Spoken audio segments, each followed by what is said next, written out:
ഞായറാഴ്ച വൈകുന്നേരം. എല്ലാം ശരിയാണെങ്കിലും എന്തോ ഒരു വിഷമം തോന്നിയിട്ടുണ്ടോ? വീട്ടിൽ പ്രശ്നങ്ങളൊന്നുമില്ല, പണം നഷ്ടമായിട്ടില്ല, ആരും നമ്മളെ വേദനിപ്പിച്ചിട്ടില്ല. എന്നിട്ടും മനസ്സിന്റെ ഒരു കോണിൽ ഒരു ചെറിയ ഭാരം. അതാണ് സൈക്കോളജിയിൽ പറയുന്ന സൺഡേ ഈവനിംഗ് ഇഫക്റ്റ്. വാരാന്ത്യത്തിലെ 2 ദിവസങ്ങൾ നമ്മൾ നമ്മുടെ സമയത്തിന്റെയും ജീവിതത്തിന്റെയും ഉടമകളാണ്.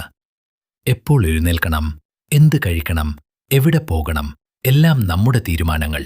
പക്ഷേ ഞായറാഴ്ച വൈകുന്നേരമാകുമ്പോൾ നമ്മുടെ മസ്തിഷ്കം പതുക്കെ തിങ്കളാഴ്ചയെ ഓർക്കാൻ തുടങ്ങും.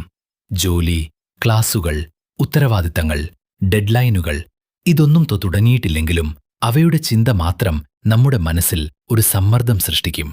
അതുകൊണ്ടാണ് പലർക്കും ഞായറാഴ്ച വൈകുന്നേരം ഒരു കാരണവുമില്ലാതെ വിഷമം തോന്നുന്നത്.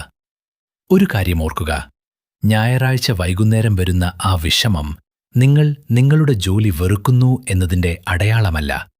അത് വെറും ഒരു മാറ്റത്തിന്റെ സൂചനയാണ്. വിശ്രമത്തിൽ നിന്ന് ഉത്തരവാദിത്തത്തിലേക്കുള്ള ഒരു യാത്ര. അതിനാൽ അടുത്ത തവണ ആ വികാരം വരുമ്പോൾ ഭയപ്പെടേണ്ട.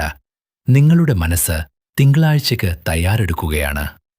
എല്ലാവർക്കും അനുഭവപ്പെടുന്ന ഒരു ചെറിയ വികാരം, പക്ഷേ അതിനൊരു വലിയ പേരുണ്ട്: സൺഡേ ഈവനിംഗ് ഇഫക്റ്റ്.